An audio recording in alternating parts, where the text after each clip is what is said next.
So you mean to tell me I just pulled a 13-hour shift and I ain't got no food to come home to? Huh? Why you didn't get something on your way home? Why you always recording for your raggedy cousin? Look, I just pulled a 13-hour shift.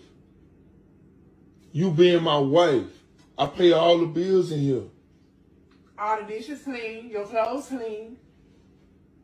Why? What? You don't fix me no lunch for my job.